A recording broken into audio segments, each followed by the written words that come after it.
อยู่ใกล้ๆกล่องก็ว่าเป็นเห็นกินคำใหญ่ดิ เตี๋ยวลิง เด้อพี่น้องกินข้าวกินก๋วยเตี๋ยวลิงเคยกินบ่ก๋วยเตี๋ยวลิงนั่น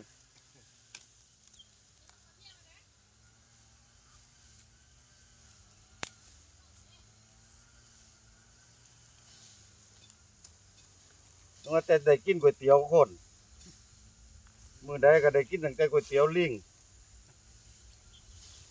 คนเฮ็ดเวียกก็คือลิงแล้วบ่พอยังได้กินก๋วยเตี๋ยวลิงอีกอยู่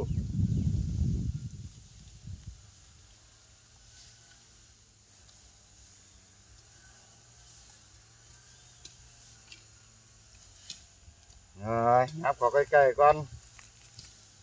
ย่านมันเหี่ยเพราะว่ามันสั่น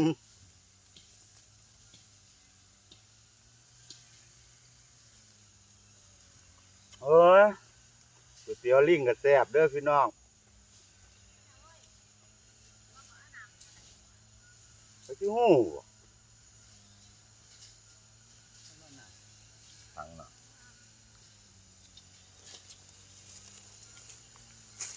ปลาไว้พุ่มนี่แม่นบ่ว่านแม่นอยู่นี่นี่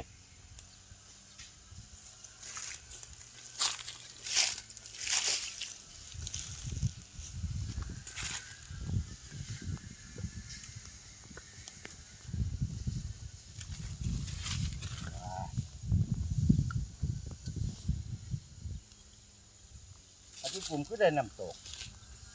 เขาคือได้น้ำใสน้ำตกเบิดตัวบ่ได้นี่เด้บอกว่าให้ตกเบิดฮะนี่มองพุ่มแถวนี้นะ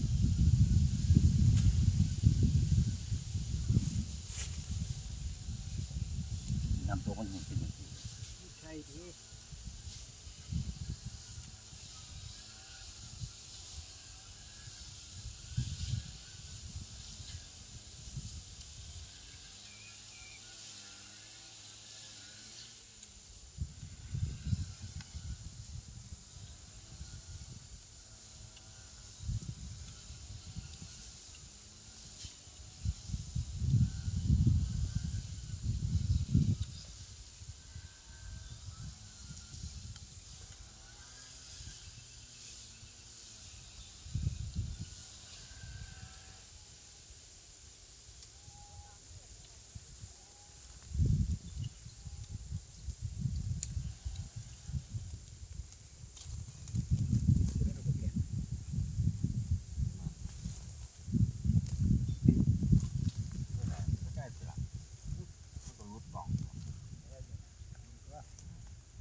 แซ่บบ่เฮ้ยก๋วยเตี๋ยวลิง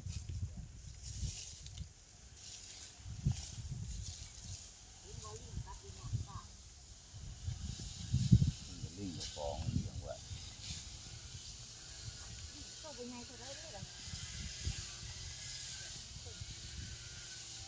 ดูผู้ขาลิงกินเลยตัดอยู่ผู้ชายไม่ข่าวเลี้ยงไว้ตัดลูกของ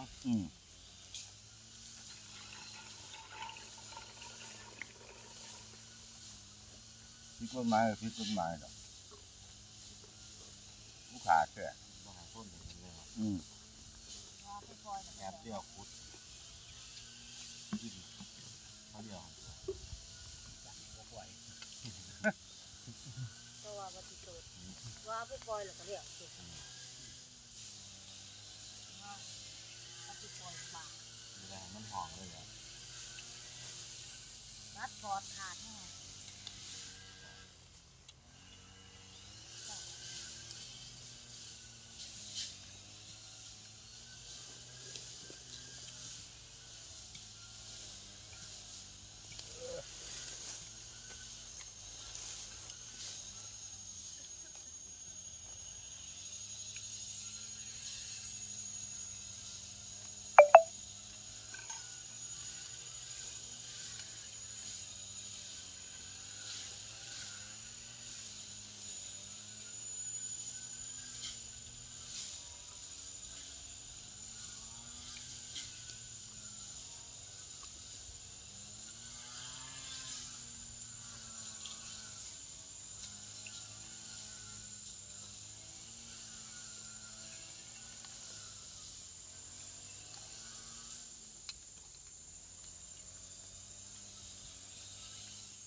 นาโรงเรียนบ้านตรงคือเด็กเข้าขาย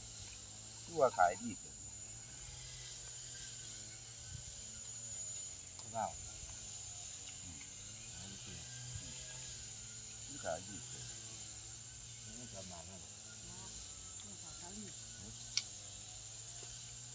มันเมียสาวทะเลกัน เวลาเราเรียนอย่างเราเรียนอยู่ว่า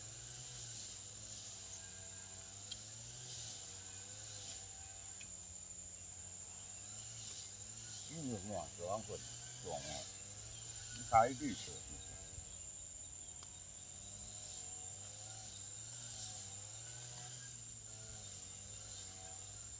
จะมีใครเดี๋ยวนี้ไปในลูกน้องเบิดบ่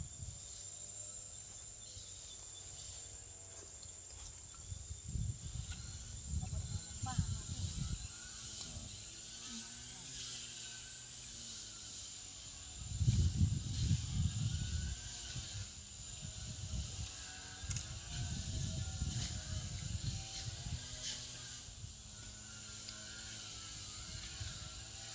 ว่าไปเฮ็ดมาก็ดี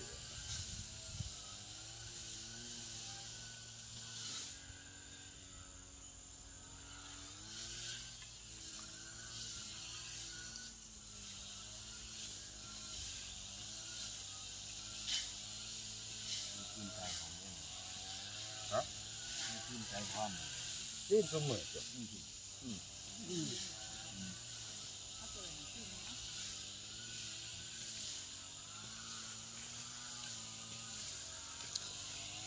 ที่จะหนุนอะไร ความแบบ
ก๋วยเตี๋ยวลิงกินแล้วก็อิ่มคือกันเว้ย เขาบอกว่าเขาไม่ยุ่ง มาละล้าง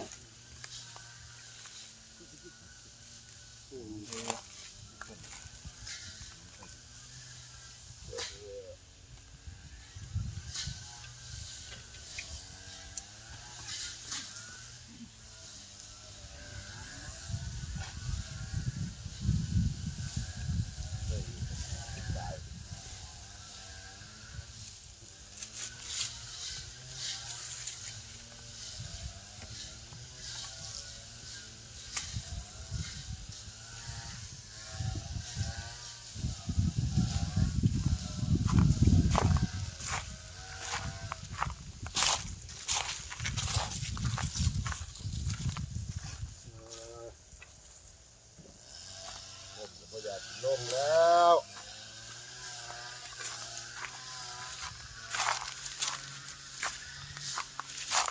ไอ้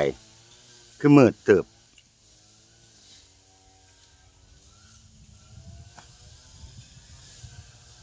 โอ้ยที่กลุ่มกินก๋วยเตี๋ยวลิงอหยังยังกินคำใหญ่แต่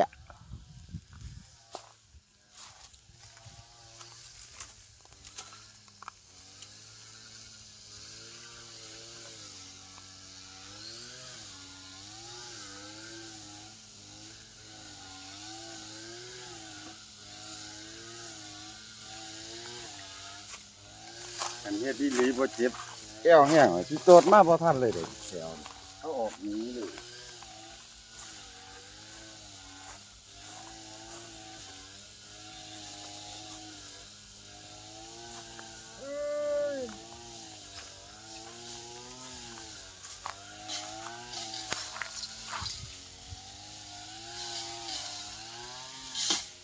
อืม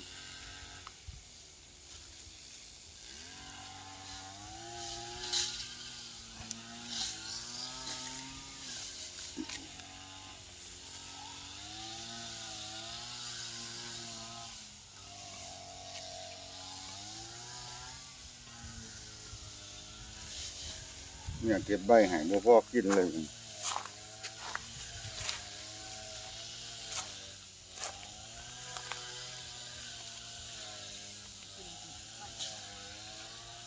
หน้ามันถูกเนาะ